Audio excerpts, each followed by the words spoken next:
Namaste everyone, it's a chess puzzler. Today I'm going to start a new playlist which is based on the Grandmaster Yasser Seirawan's amazing and very popular book, Winning Chess Endings. You can learn every basic as well as advanced concept related to chess endings as if you're learning directly from the Grandmaster Yasser Seirawan because I am going to cover every important concept that is covered in this book step by step.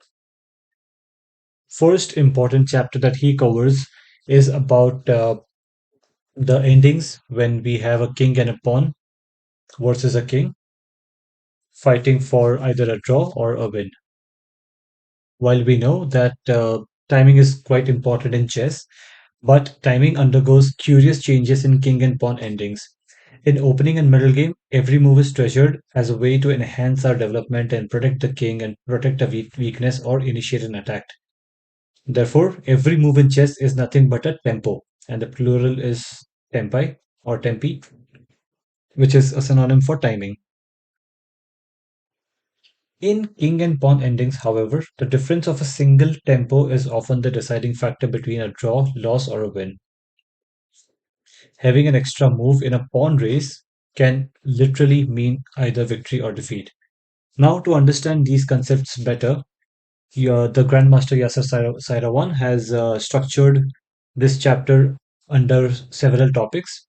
The first topic we are going to cover today is called direct opposition.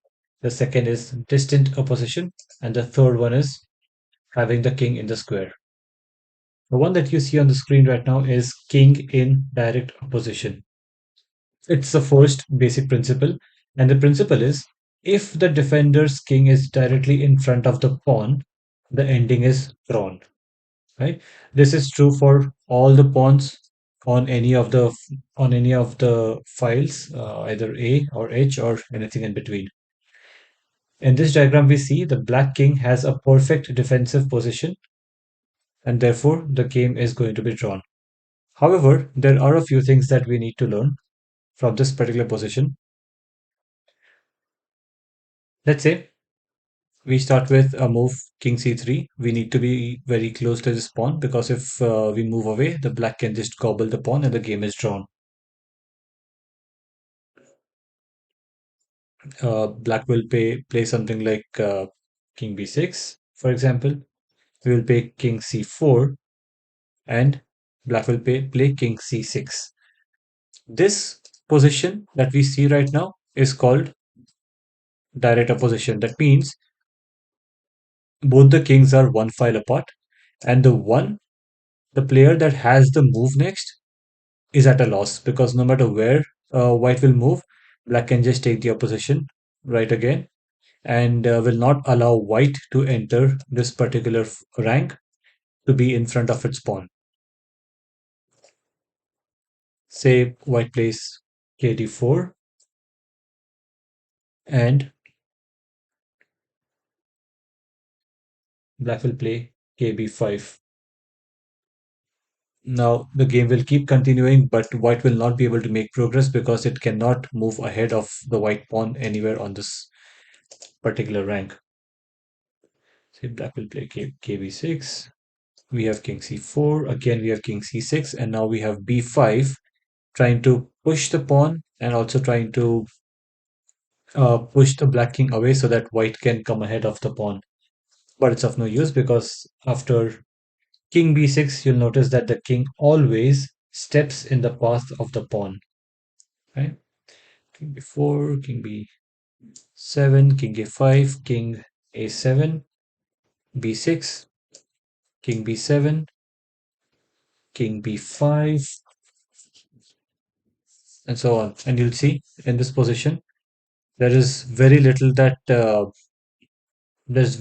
that white can do to promote a pawn to become a king. And if that's not possible, then we just won't be winning. King c6, king c8, b7, king b8.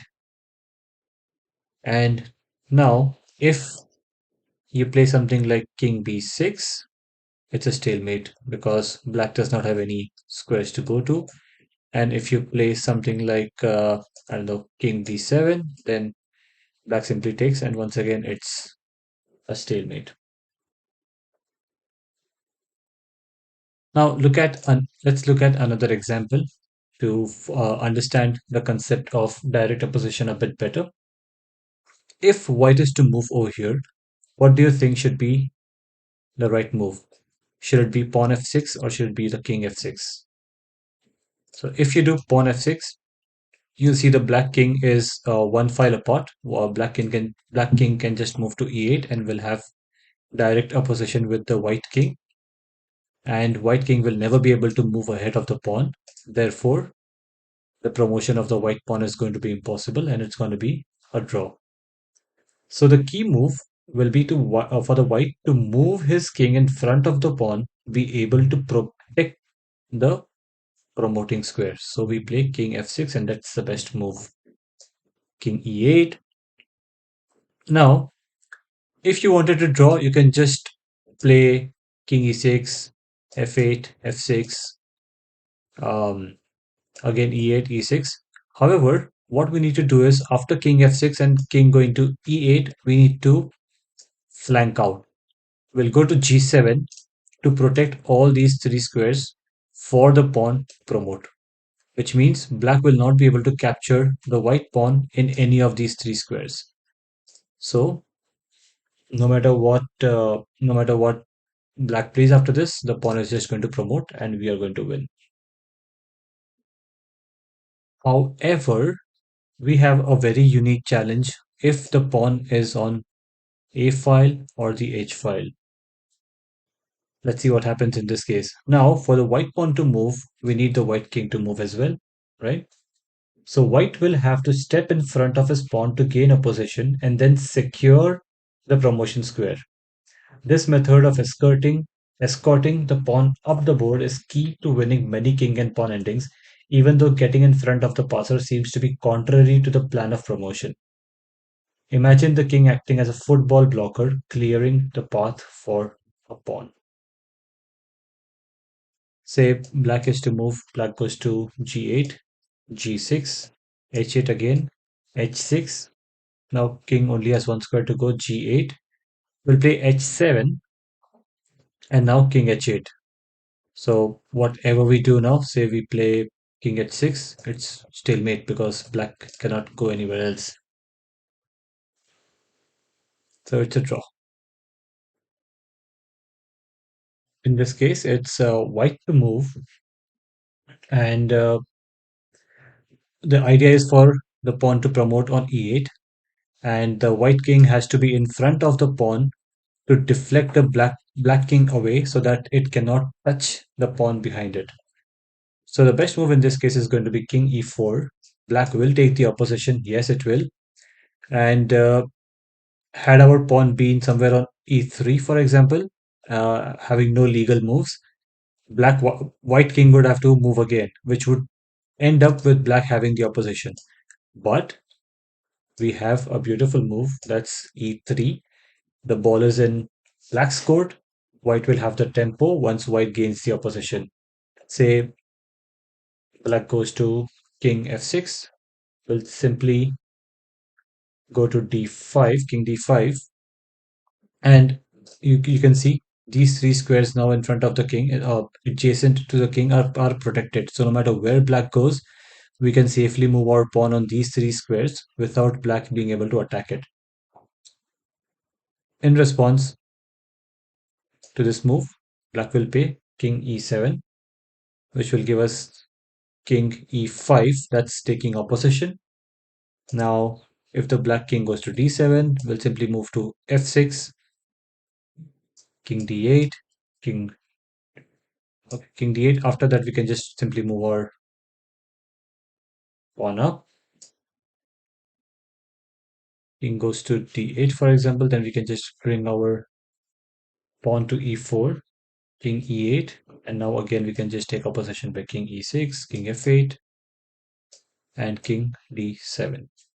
You'll see these three squares are now protected by the white king, and white pawn will be able to promote itself while the black king roams the entire chessboard with no fruition and checkmate in the end. These are the basics of king and pawn endings, but there's definitely more to it. If it were just this much, then everybody, including you and me, would have been a grandmaster.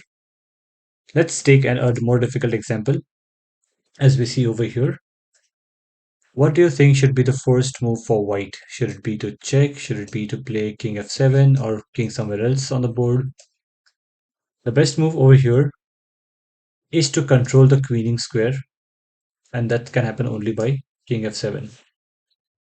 As you can see, now these three squares are completely protected, so black cannot capture the pawn once it enters this particular zone. The king will go to h8 in hopes of getting stalemated at one point, but we are not going to allow that one because so the moment you push to g6, black won't be able to go anywhere. It's going to be stalemate.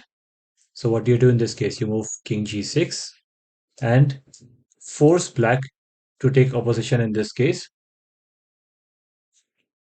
which will be met by king h6, king h8, and now we can play g6 because black has the g8 square to go to and it's not a stalemate. King g8, g7. Black cannot go here, cannot go here, cannot go here. So the only place where black can actually go is the f7 square. And that's what happens. And to keep the g8 square protected, the first move that we are going to do is not promotion, but king going to h7.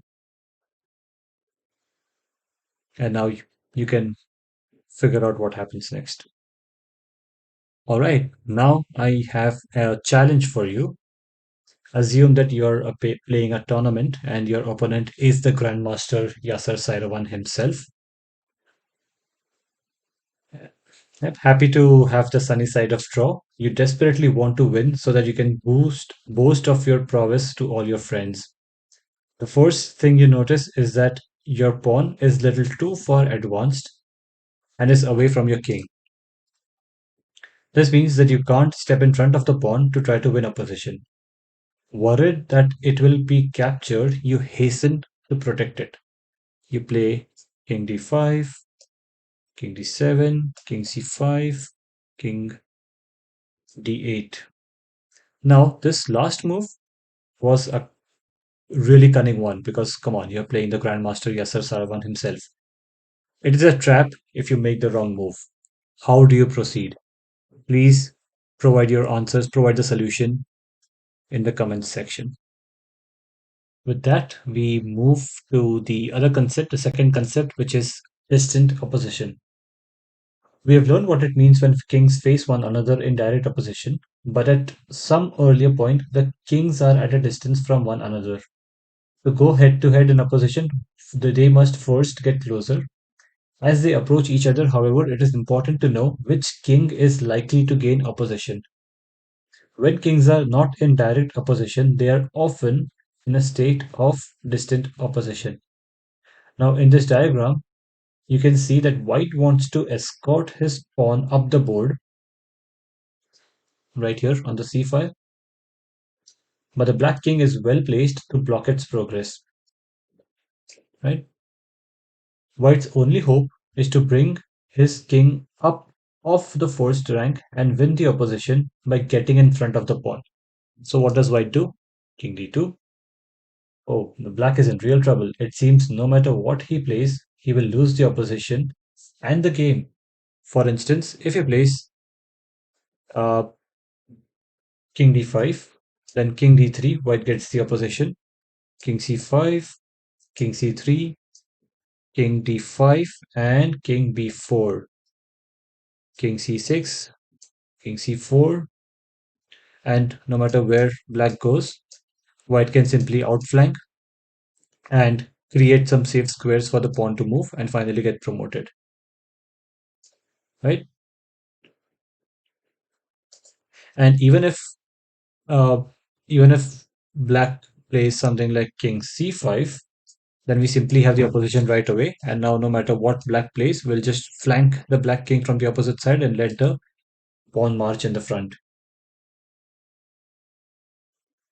So what black does in this case, the best move for black in this case is king d6. Not coming any closer to the pawn or the king, but staying exactly where they are.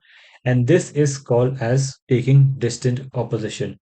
Instead of facing off directly with one square between the kings, black keeps three squares between them, achieving a distant opposition, and the game is drawn. Believe it or not, yes, it's drawn. When white's king steps up the board, black's king will also do the same, but now black would have gained a position. Let's see that in works. King c3 and king c5. Now who has the opposition? Black does. No matter where white goes, black will simply follow and will not allow the pawn to march at all. Now suppose over here instead of king d2, say white tries something like king b2. It's going to be the same because black is going to win a position eventually. Instead of anything like king on the d or the c file, king will simply play b6. And the moment king steps in front of the pawn, we have opposition by black and game is drawn. Learning to think about king and pawn endings using opposition and distant opposition will help you calculate which positions are won or drawn. In this particular setup, white can plunk down the move king c4. We know that white has automatically won regardless of who is on the move. This is because the tempo c2 c3 square. So if the king was say here on c4, then no matter what black does, we have a tempo move that is going to be c2 to c3 pawn move, which will force black to move out and for white to take the opposition against the black king. With that, we move to the final concept for this video, which is king in the square. Quite often in the game, you will see that the king and the pawn are separated from one another, and the pawn races up the board, trying to promote before the defending king can stop. In this particular setup that we see on the screen, it is white to move. Black king is far away from the past b3 pawn, and white is spending his time calculating whether or not the immediate b4 move wins or not. Calculating this race is quite unnecessary because we have a quick device we can use that's called the square. And we'll just draw the square like this, right? The b3 pawn is 5 squares away from queening. We can see b3 to b8. So we draw a square starting from the b3 pawn uh, to the queening square. If it is 5 squares, then we can just draw a square of 5 squares each on each side. The principle is that if the defending king can step into the queening square, the game is drawn. As the pawn can't win the race. If the defending king is not able to step into the square, the pawn can race away unaided to score a touchdown on the b8 square. Let's see this principle in the how it works. If you played b4 in this case, now the square has shrunken. Now this is the square for the white as far as the white pawn is concerned. Now the principle is if the black king is able to jump into this square in its next move, the game is a draw because the king will just gobble up the pawn. Say, and obviously if regardless of what king plays, whether it's f8, f7 or f6, it is going to be a draw because it is able to jump into the square. Black plays king f6, play p5, king e5, sorry, king say e5, b6, king d6, b7, c7. You make the queen, but black simply takes it. So it's definitely not a win. Now I have another challenge for you in this case. In this particular diagram, see if you can find a method for white to win. We saw that b4 move does not work. So find out if there is any other move that white can play to win. And if you can find the answer, please post it in the comments section. And based on this particular piece, we have another puzzle for you. In this position, find out what will be the end result of a game if it's white's turn to move or if it is black's turn to move. With this, we have come to a close for the first part of king versus pawn endings. I hope you learn a lot. I'm going to cover this entire beautiful book written by the greatest of grandmasters, Yasser Seirawan. Winning Chess Endings is the name of the book.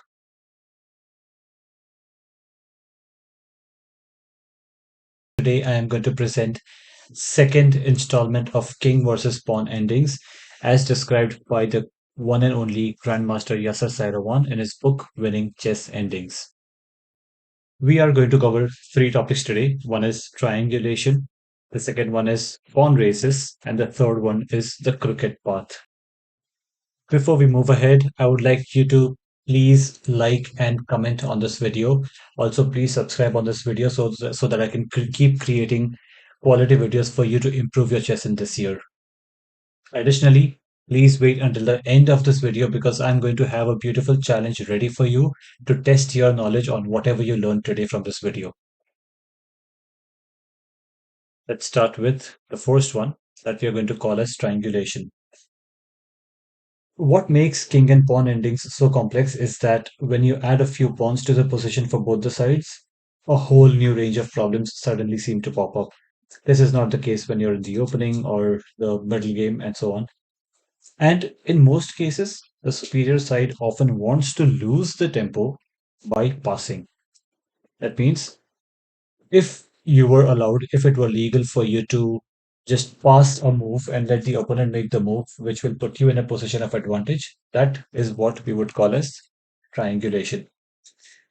Let's see how that's done. This illustration that we have on the screen is a very good example of triangulation. White has two connected passed pawns. Both are in a very magnificent place. Even if black king was on, say, g5, white pawns would be impregnable. You just could not capture it because they are that powerful right now. The f pawn would just rush to the queening square if black took the pawn on g4.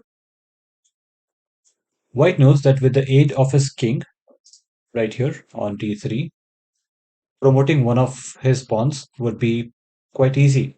The problem is the d4 pawn that black has right now. So if the white king just moves to support one of the one or both the white pawns, white is going to lose a lot of tempo and black would just simply promote.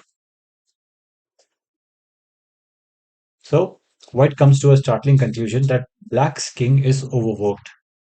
Black wants to defend the pawn on d4, at the same time wants to attack the white pawns on f5 and g4. If only it were black's move, white could win easily by capturing the d4 pawn, right? Or by running one of these pawns over here. So white's goal in this case is for black to move. Although it's white to move right now, white wants to lose tempo such that it comes back in the same position, but the only difference would be that it would be black's turn to move and not white's. So white arranges the win of the pawn by triangulating with his king. He starts with king d2, which will be followed by something like king f6, because black has to keep an eye on this pawn, on the f pawn, because had black played something like king d5, then simply f6, king e6, and g5. So both the white pawns will keep marching, and eventually one of them will queen. So instead, to prevent that, black plays king f6, followed by king e2 and king e5. Black would love to play the same little dance as the white's king, but the e6 is guarded, right? So black cannot go to e6, so it had to come to e5, closer to the black's d4 pawn and at the same time not going too far away from the white pawns. And now white will play king d3. White achieves the goal by utilizing the d2, e2, and the d3 squares, which is nothing but a triangulation. So white comes back to the same position where we started from, and in this case, it's black to move. That's exactly what white wanted. Now, black will have to move something like king d5 because if it goes to king d6, then white will simply capture the pawn. So black comes on d5, and we start marching our pawns ahead. King e6 and g5. White will now simply pick up the d4 pawn. It has both these pawns protected. G5 is not protected, but if black takes on g5, white will just simply move the f pawn and queen, and eventually winning the game. Let's delve into a bit more complex position to understand triangulation even better. Much to his regret, it's white's turn. If only it were black's move, black would have to retreat his king with king c8, and white could win brilliantly by playing king b6 and attacking the black's a pawn while guarding both the white pawns. And then you would be able to ensure the promotion of at least one of the pawns. But white has now, since white knows that by moving to king b6, it can win, white has to find a way to arrive at the same position only in such a way that it's black's move. So that black would have to go somewhere far away, leaving the b6 square for the white king to occupy. Let's see what white does. In this case, white starts with king d5 and king c8. Now king can move to c8 and it doesn't really have to guard the b6 square because king cannot jump directly in the next move. Had black played something like king d8, then simply king d6, king c8, and c7. White will have no difficulties promoting this pawn. So to avoid that, black plays king c8. The next move is king d4. What's this? White is stepping backward. Why? White's king is doing a little dance between the triangle of squares c4, d4, and d5 to win the opposition. Black can't do this dance with his king on the c7, c8, and d8 triangle of squares because the moment black plays something like king c7, the answer is revealed. The moment king plays c7, will play king c5, and then we are going to arrive at the same position that we started with black to move. So now black has very limited options. The best option that it can play is having distant opposition. I hope you remember what distant opposition means. And moving to king d8.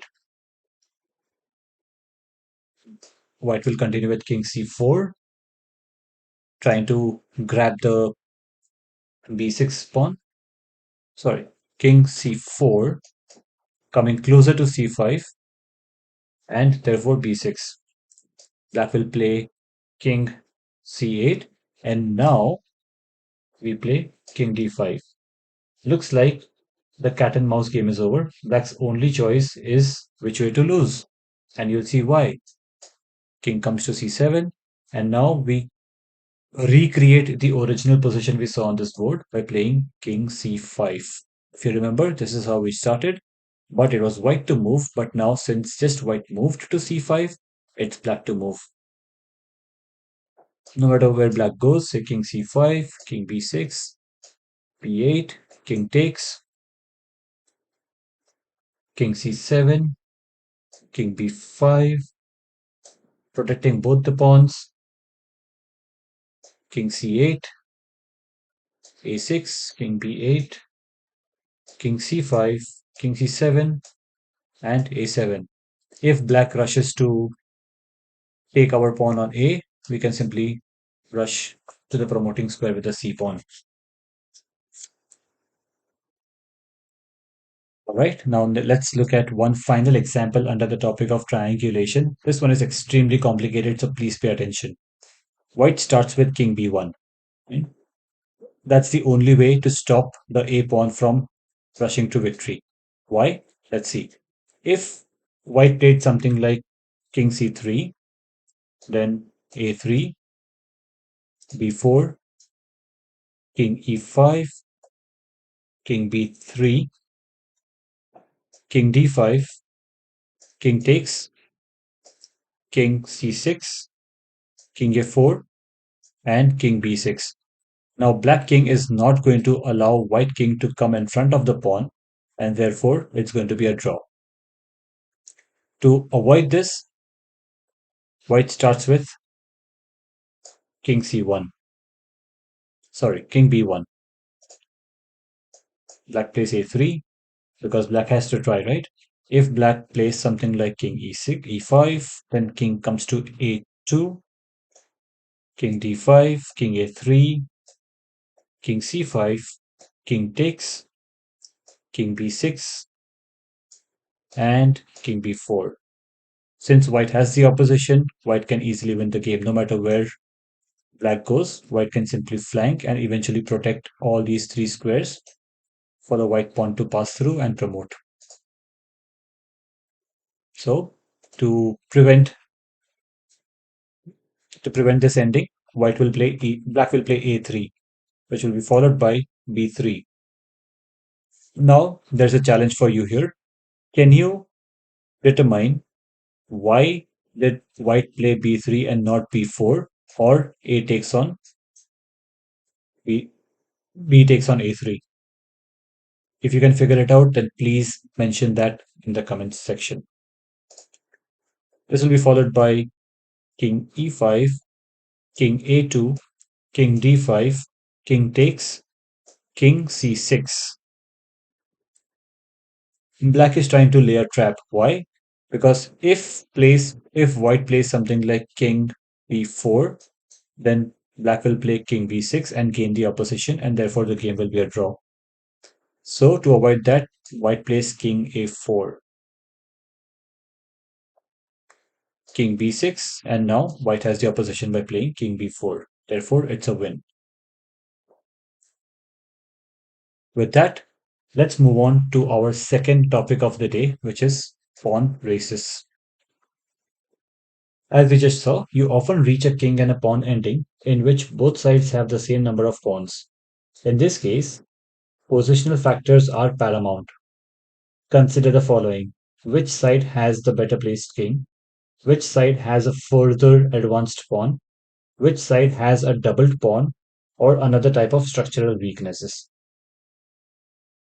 So, in these examples to follow, white as usual will be the superior side. In this particular structure that we see on the board, what appears to be a complete draw is not really a draw. Neither king will be able to stop the opponent's pawn from queening when the game should be a draw. In such cases, which side queens first or queens with a check can make a crucial difference.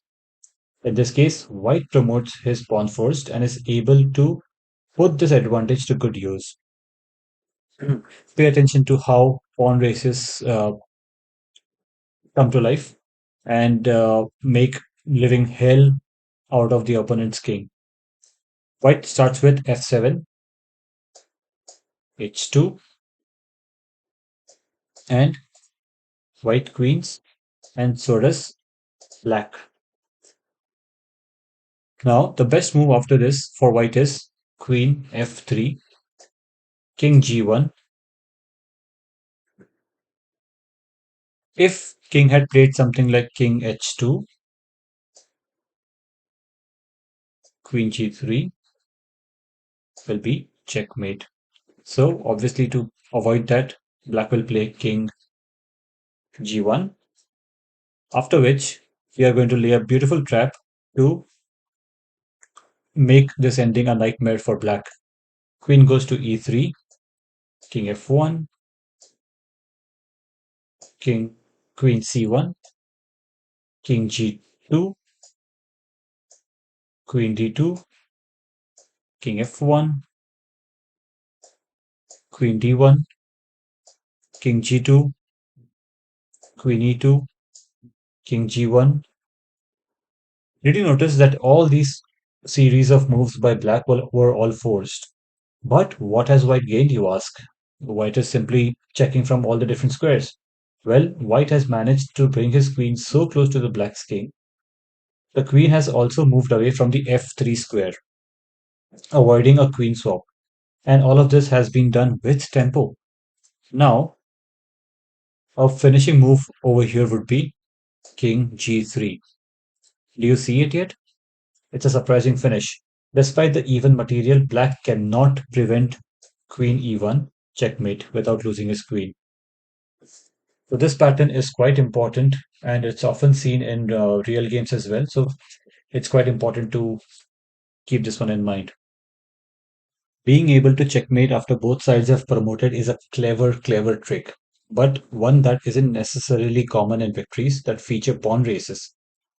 Usually, one side tries to finesse the other player's king onto a square in such a way that the opponent might queen his pawn with check and thereby win the race.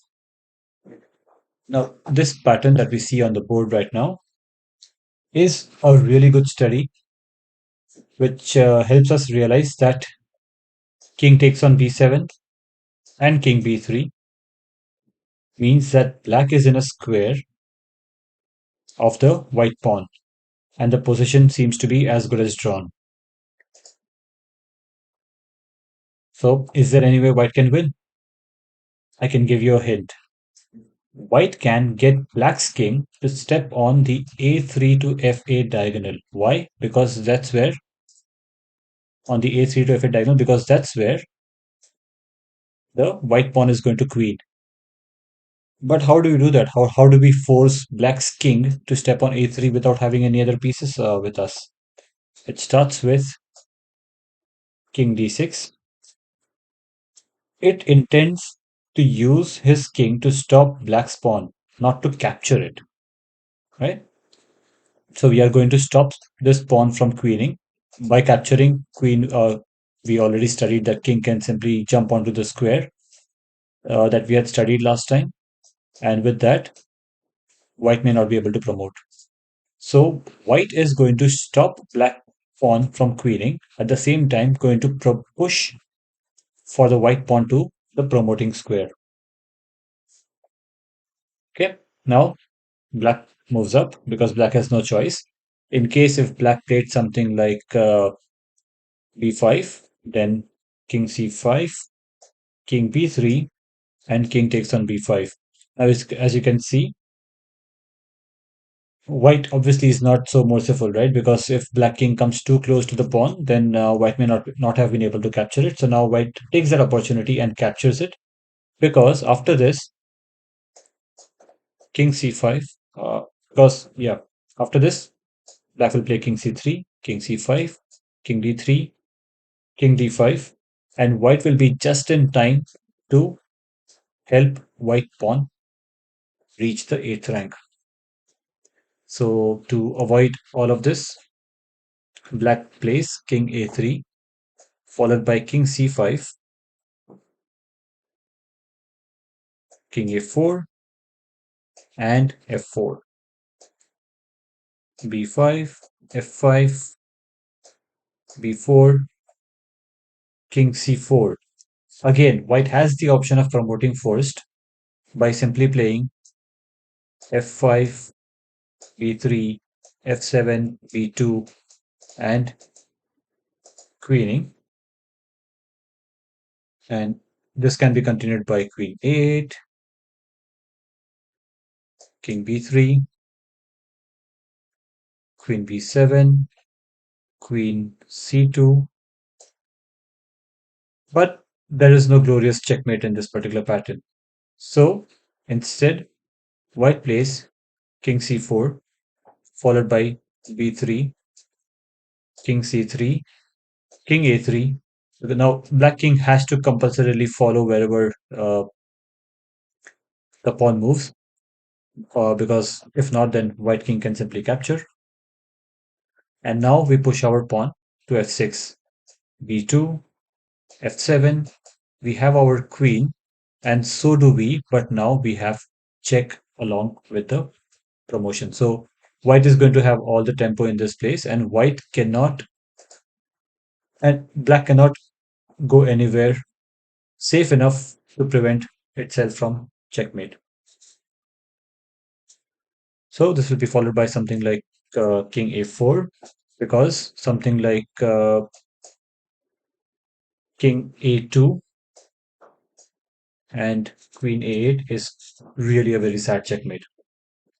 So king moves to a4, queen a8, king b5, queen b7, and well, you can by now you must have already seen that if no matter where king goes, black queen will be sacrificed, and it's only a matter of time that white will checkmate the black king. With this, we have reached the final topic that we are going to discuss for this video, which is the crooked path. This is a very constant strategy that is prevalent in many king and pawn endings, which Grandmaster Yasser Seirawan refers to as the crooked path. In geometry lessons, I'm sure we must have learned that the shortest distance between 2 points, say this and f8, is always a straight line, right? But in chess, that's not the case. This might work against your intuitions and notions, but you need to train your mind to understand the straight path is not the only short path to reach the intended square. For example, if the white king is here on f3 and wants to reach f8, right? One of the ways it can do is by simply moving to f4, f5, f6, f7, and f8, which are 5 moves. But to your surprise, what if white plays something like king g4, f5, e6, f7, and f8? 1, 2, 3, 4, and 5. It's still 5 moves. How does it happen? Call it magic, but that's how it happens.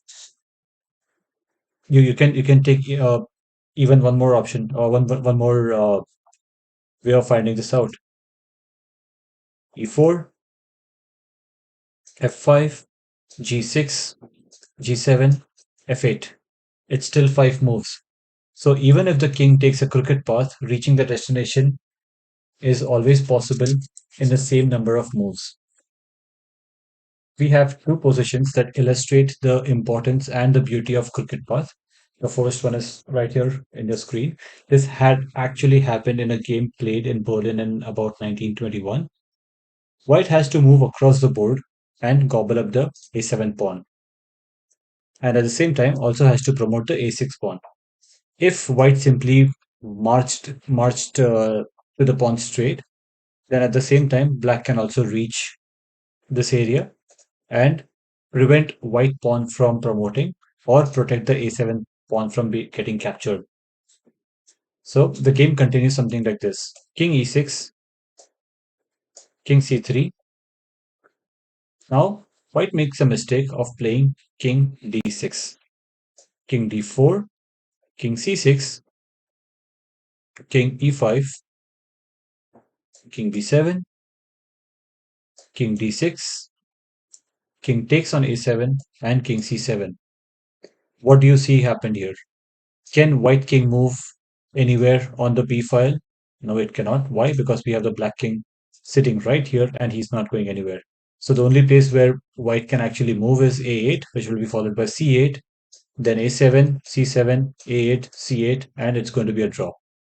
So what did white do wrong?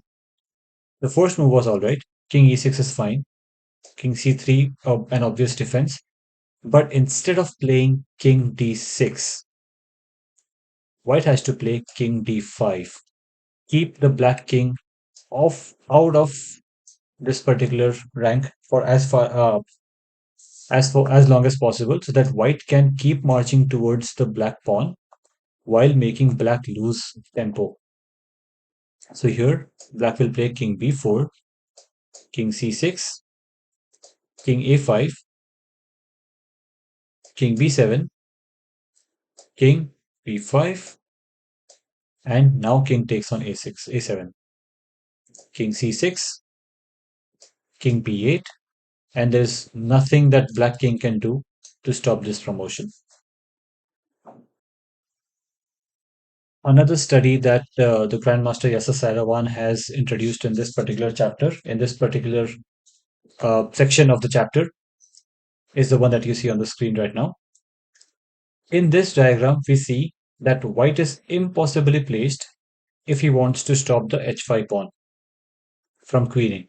Why? Because obviously white is behind the pawn and white simply cannot uh, catch up with the pace of the black pawn.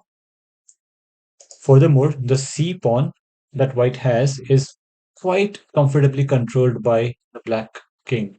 Why? Because we can see that the black king is inside of the square of the white pawn. So what can white really do in this position? It starts with king g7. White appears to be going through the motions of inexorable defeat, and black is just happy to push the pawn, say h4. Now we play king f6, king b6, trying to gobble up the white pawn, and this will be followed by king e5. Why?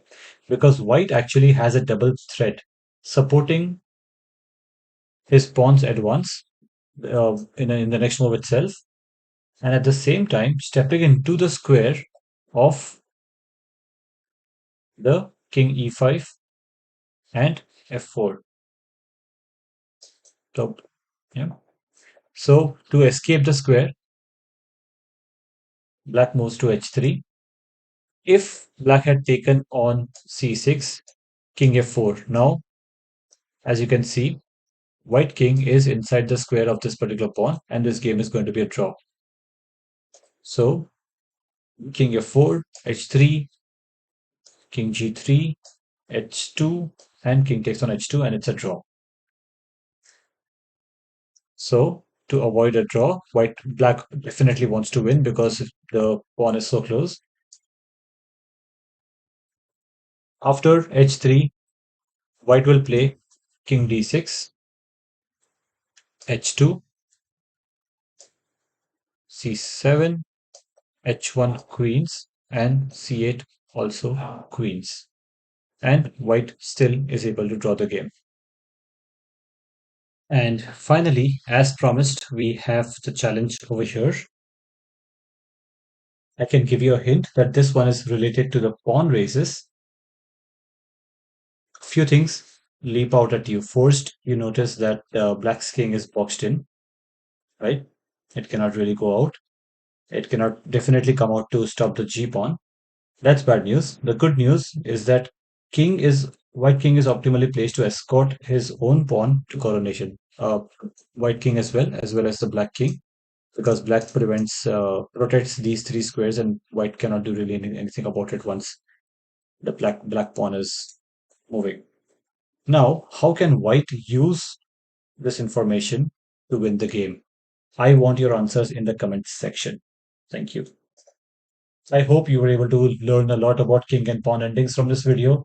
There will be at least one more installment of this particular topic, which is going to be king versus pawn part 3, in which we are going to cover a few more important concepts that Grandmaster Yasser Seirawan thinks that we should know in order to master our king and pawn endgames.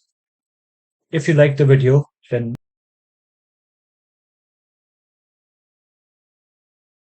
today we are going to cover the final installment of king versus pawn endings as explained by one and only Grandmaster Yasser Seirawan in his book Winning Chess Endings. Today we are going to cover one new topic, which is pawn breakthrough.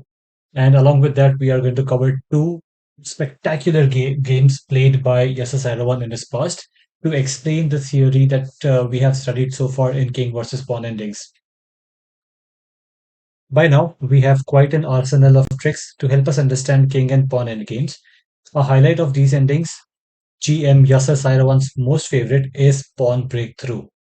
In this device, a player sacrifices a pawn, often two, to pursue a promotion. Well, that's what pawns are for, right?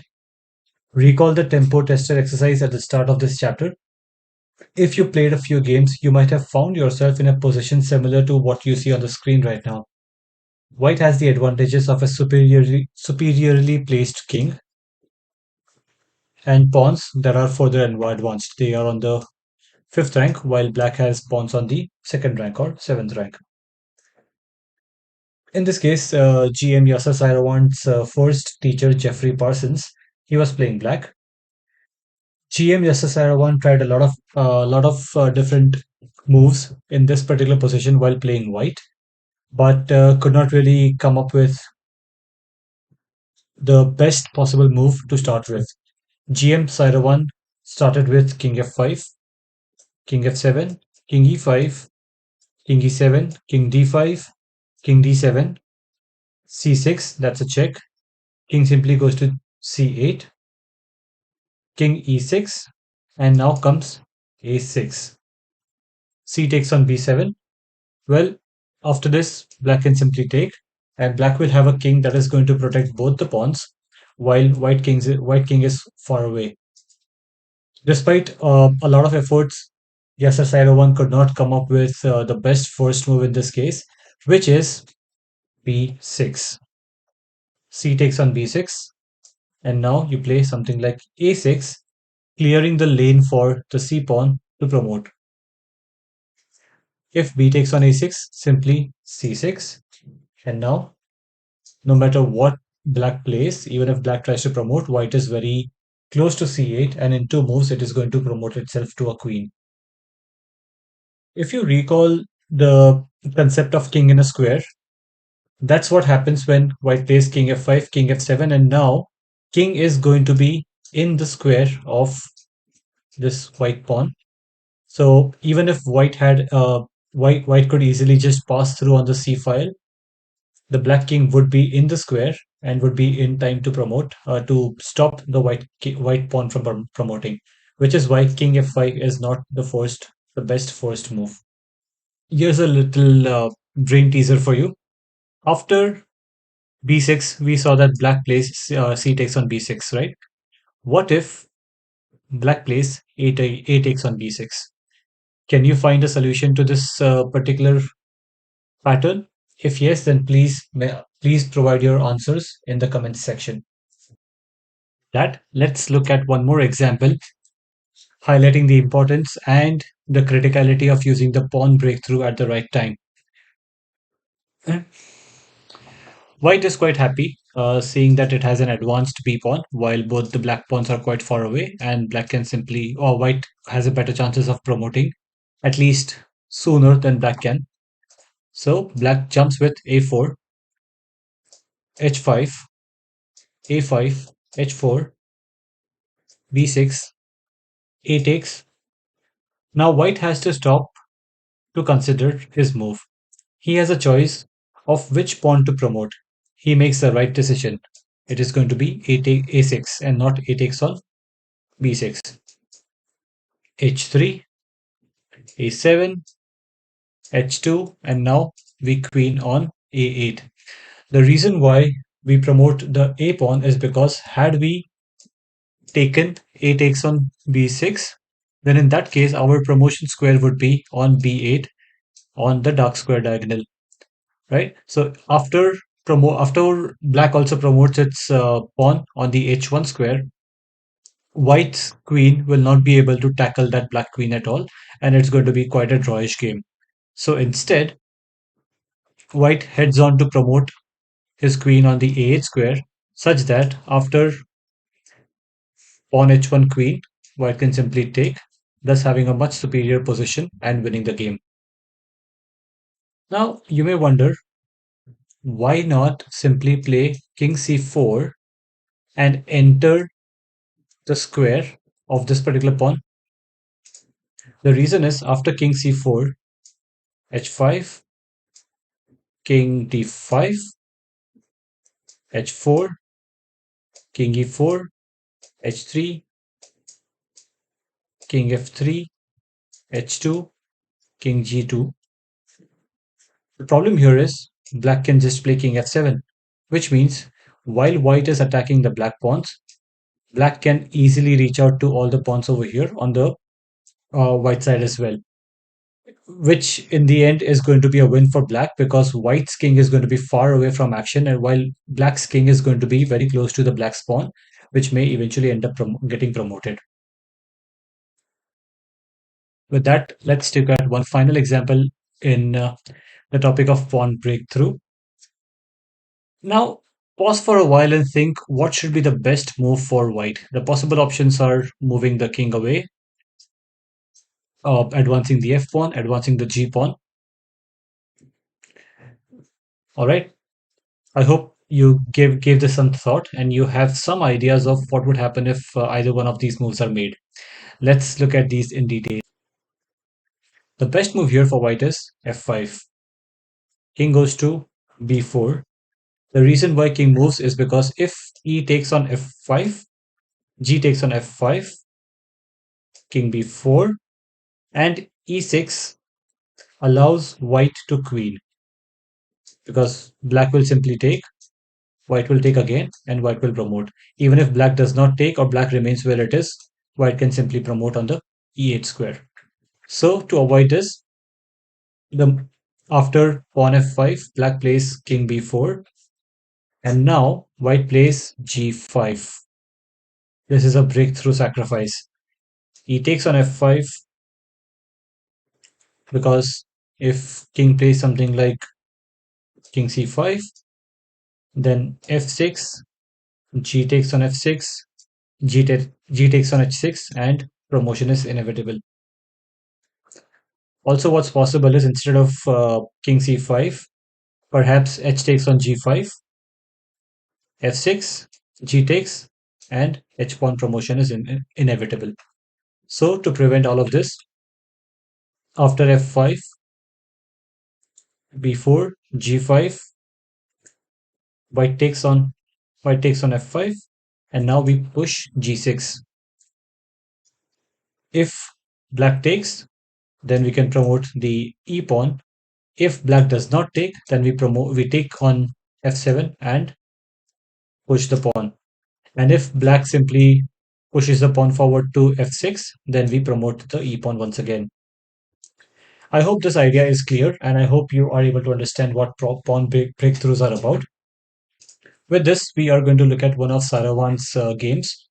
Seirawan here is playing black pieces against an international master Fernando Cruz in Olympiad 1994. Yasser Seirawan is contemplating several moves. For example, one of the moves that he had in mind was rook f5. King will play something like b4, and rook takes on h2, thus winning a pawn.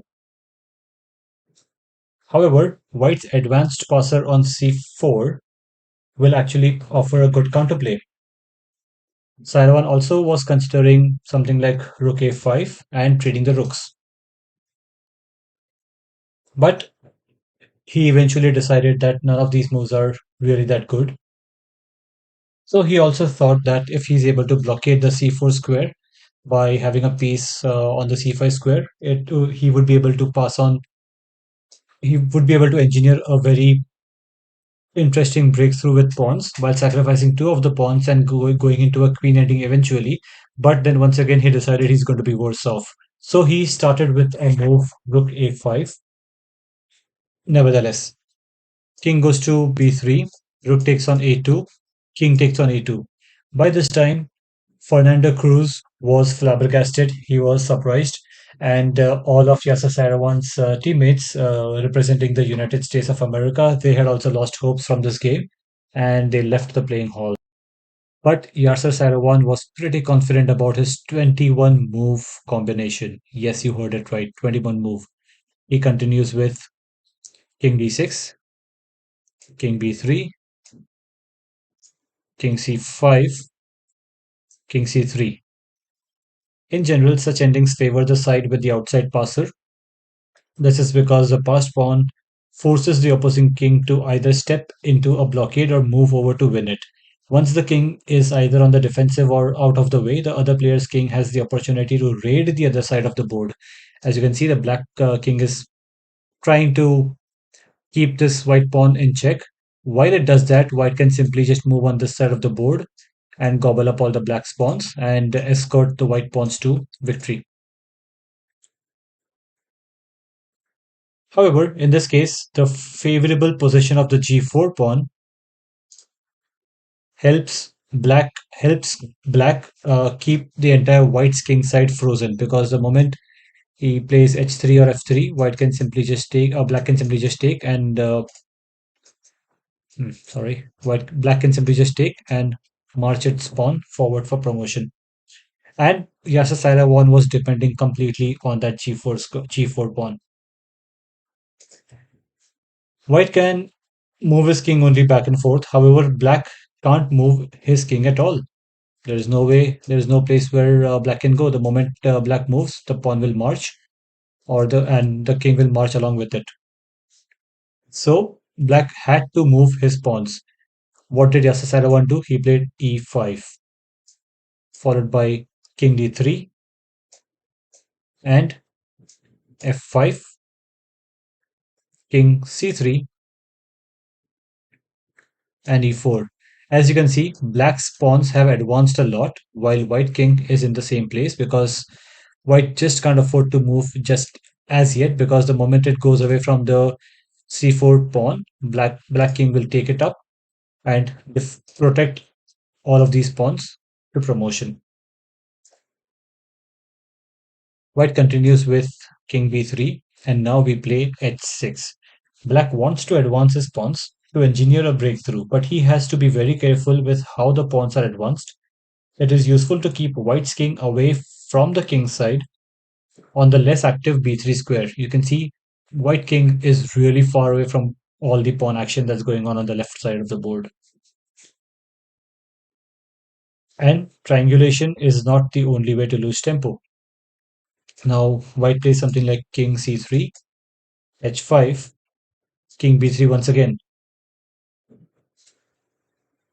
White simply cannot afford to abandon the protection of the c4 pawn, which is right here. Say white had played something like king d2, king takes on c4, king e3, king c3, king f4, king d2, king takes on f5, king e2, king takes on e4, king f2, king f4, king g2, king g5, king takes on h2, king takes on h5, and king takes on g3. Now you'll see that black's lone g4 pawn will be the hero. Yes, Yasser Seirawan was able to read so many lines of the board without touching even a single piece, and that's why he is the Yasser Seirawan. So after king b3, it's time for black to present a breakthrough with f4. Why? Because something like king d4 would absolutely lose. White will play white will play something like king b4, king d3, and c5. And now black is not going to be able to catch up with this pawn while having white's king protecting its entire journey to promotion on the c1 square. Therefore, black simply plays f4, g takes f4. Black was quite cautious, and that's the reason why, rather than pushing the pawn forward on the g file, black simply played king to e5. After which, Fernando Cruz, the international master Fernando Cruz, actually resigned. Yes, Yasser Seirawan was able to snatch victory from such a tricky position, while his entire team in the USA they had lost hope. But well, GM Yasser Seirawan is one of the greatest. This is how the game would have continued. Something like c5. Black knew that it is actually in the square of both these pawns, so would be able to stop both of them in the end.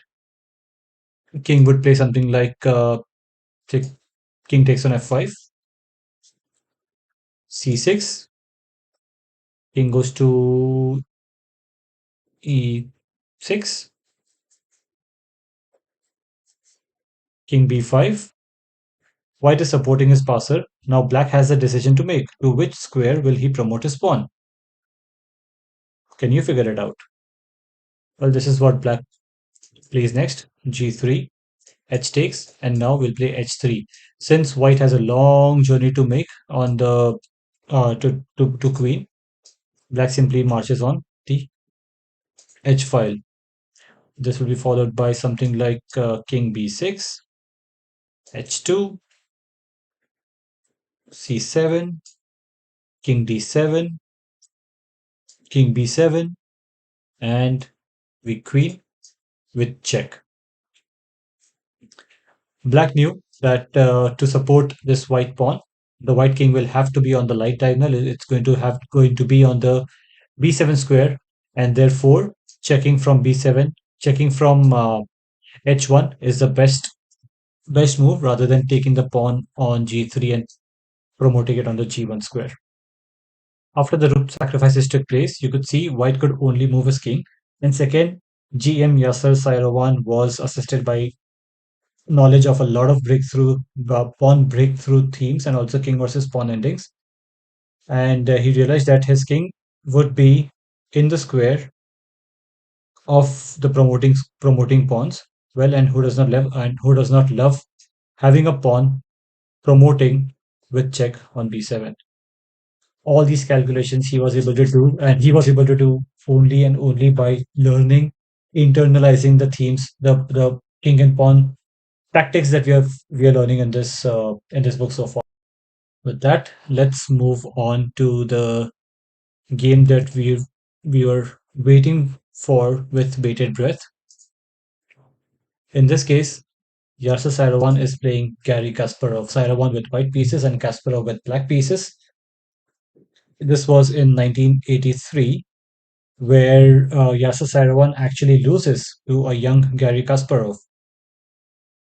Seirawan was outplayed throughout the game and was now in an inferior pawn ending. The key factor that gave Gary Kasparov the superior position was the outside passed pawn. In a situation like this, black's queenside pawns are mobile and capable of forcing a b pawn, a factor that forces white's king to remain on guard and preventing the b pawn from queening. Black has the option to jettison his b pawn so that when white's king moves over to pick up the passed b pawn, black's king can gorge itself on white's king side. Study this pattern, study this board carefully. At this point, Yasser Seirawan was running out of time and also facing a critical decision. The choice that he had was between the move king d4, keeping the black king at bay, or e4, setting up a wall against the black king so that the black cannot move further ahead. What should white play? Can you cover all the different moves and compare it with this particular answer which I'm going to share with you right now and see if you've mastered the king and pawn endings yet? The correct move over here is king d4. However, white actually played king e4, pawn moving to e4 in this case, which was a move from which Yasser Seirawan did not recover at all, and the young Garry Kasparov took the game. Although a thumb rule is that an active king should be chosen over a pawn push, there are various unique scenarios when these principles don't really work or come in handy. So you need to be aware of a larger picture at hand, which you see on the board. Let's just study how the game would have been had Yasser Seirawan played king d4 in order to understand the pawn and king endings a bit better. This could be replied by either something like f4 or g5. Let's see how g5 would work. Against this, the only good move that white has is f4, because if white plays something like g4, then we will have a5, and we'll see that the e pawn over here is quite laggard.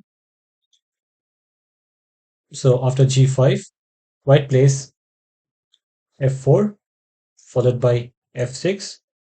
Black is being very careful. Black does not want to play something like f5, which will give an opportunity for f takes on g5, f takes on g5, and h4, giving white a chance of having an outside passer.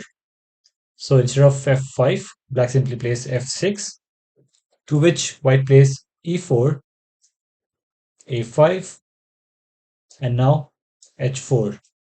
G takes h4. Black is trying to break up white's king side. You can see all the pawns over here. Black is trying to break those.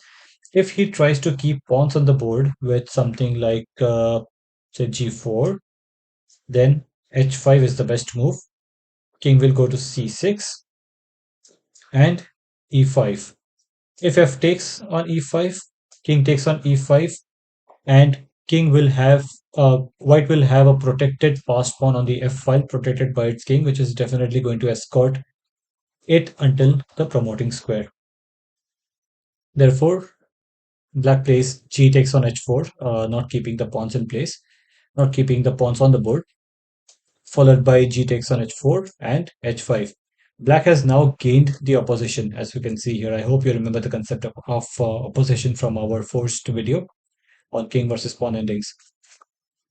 White is forced to make a simplification. Plays e5, f takes e5, f takes e5, king e6, king c5, b4, a takes, b takes, and king takes on e5. Now king c3, king f4, king d2, king g3, king e1, king takes, king f2. Now white king is just in time to stop black's h pawn from queening and therefore securing a draw. Now let's go back a few moves and play out the entire game once again, with the first move not being g5 but being something like, say, f5. As before, we know that black is trying to limit white's advance and culling the herd, that is creating a weak white pawn on the king side. If black is able to create a weakness in white's king side structure, he will then use his queenside majority as a decoy and win white's kingside pawns. So white plays a4 followed by a5. Black is ready to trade off the queenside pawns, as you can see here, and then attack the kingside by routing his king to d6, d5. Sorry, we already have it on d6, d6, d5, and e4. So to put out a best defense, white plays e4. White is just in time to trade off the laggard e3 pawn. It was lagging, had to trade it off. And black accepts, followed by king takes on e4, king c5, and g4. At this point, the game is drawn, and the concluding moves might well be something like b4, a takes, a takes, f5, g takes, king d6, king d4, h5, king c4, king e5, king takes, king takes, king c3, king g4, and we have seen this, and we have seen how this ends. While black captures the white pawn on the h file, white king will be close enough to stop the black pawn from promotion, and therefore ending this game in a draw. Now, once again, let's go back to the top of where we started from and play what Yasser Seirawan actually played. Now, your job is to understand what Garry Kasparov would play after that to seal a victory. Remember, Garry Kasparov is not a FIDE champion yet, but well, we know he just reigned over the world of chess for over 2 decades. If black played something like e4, which black unfortunately played in this case, white will play the best move possible, which is g5. This move is difficult to anticipate. Black is trying to separate and isolate white's kingside structure, making it as fragile as possible. His threat is to play g5, g4, which will freeze white's kingside completely, because then none of the pawns will be able to move, because if they move, black would simply take and then march to promotion on either side of the board. So After playing after playing g5, white's best move over here is f4. G takes on f4. Naturally, black creates two groups of pawn islands for white. And if you wanted to play something like g4, then that would allow e5. We will have a beautiful chain for white will have a beautiful chain of pawns, which will be much stronger in the endgame. So to avoid that, black simply takes, and king plays king g takes on f4, king c5. This is an excellent move. Black's king is brought to an active position. White can now only wait. If he tries to push his central pawns by something, say f5, then f6, they are weakened and white will immediately lose. So instead, after king c5, white plays king c3, a5, king d3. The ending has shifted to this particular position, which is quite tricky for white to come out of. And Gary Kasparov masterfully wins the game by playing h5. This is a very powerful move which forces further concessions. White cannot advance his center pawns because they lack support and they will soon fall. Remaining passive with the king, which would mean king c3, b4 check, a takes, again with a check, king d3, h4, h3, b3, king c3, b2 is not an option. This is a typical device. The passer is tossed away as a decoy. As you can see, white is going to go after this particular pawn, while the black king enjoys feasting on the white pawns and helping the other pawns promote on the other side of the board.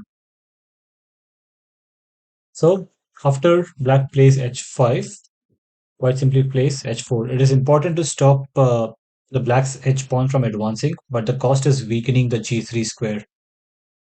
Now what's next? b4, a4. This allows black to establish a protected passed pawn that we have over here.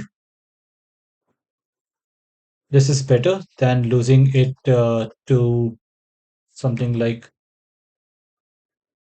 it losing it to a takes. This will be followed by f6. Black forces another concession. Did you realize what would happen after something like b3 when the pawn advances? Well, white kings will be after the b pawn as a decoy, and we already learned that the black king is going to go after the pawns on the king side of white and help the other two pawns that it has to promotion. So instead, black plays f6, and the only good move that white has in this case is f5 and commit his center pawns. Dropping back with something like king d2, king d4 is not even a fight because, well, you can see. Also, will not help is king e3 and king c4 because black will now face another critical decision because his position has reached its maximum. So, what do we do now in this case? After the move f5, black plays king c6. Do you remember this theory? It's triangulation, of course. Black wants to recreate the entire position such that it is white's turn to move. Because if black plays something like b3, king c3, b2, king takes on b2, and king d4, king b3, king takes on e4, king c4, king takes on f5, king b5, king g4, will reach the same queen ending when white has practical chance to save the game. Therefore, white or black rather prefers to do triangulation. Yes, Gary Kasparov showing you how to do triangulation firsthand. Learn from it. White will play something like king c4, king c7, king d3, and king d7. This was beautiful, beautiful move by Gary Kasparov, demonstrating how triangulation helps you win the game. King goes to e3, and finally, king comes to c6. Because after something like king d6, king d4, black would not have made any progress. So instead, black goes to king c6, king d3, and now king c5. So we are back to the position where we were earlier when Garry Kasparov started triangulating his king. But now in this case, it's Yasser Seirawan to move, to his dismay. After king c5, Yasser Seirawan plays king e3, b3, king d3, king b4. Well, actually, even b2 is a good move. It wins. But Garry Kasparov would have played king b4, e5, and king a3. White has no other choice but to resign in this case. This was a flawless endgame by Garry Kasparov, an indication of why he became a FIDE champion. This post-mortem of this entire game was a joint effort by the legend of the legends, Garry Kasparov and Yasser Seirawan together. And Yasser Seirawan at this point also jokes in his book saying that the word post-mortem is quite appropriate because this was death of white pieces at the hands of the murderer Garry Kasparov. With that, we have come to an end of King versus Pawn endings. We are going to continue this entire series until I finish this book, Winning Chess Endings, learning whatever Yasser Seirawan has to teach and also sharing the knowledge with you. But doing so comes at a cost of a lot of time, a lot of investment, and a lot of learning. So I do hope that you'll appreciate the same by doing something that's quite free for you, liking these videos, sharing your comments as to how can I make things better for you, and finally subscribing to my channel. It's the Chess Puzzler signing out.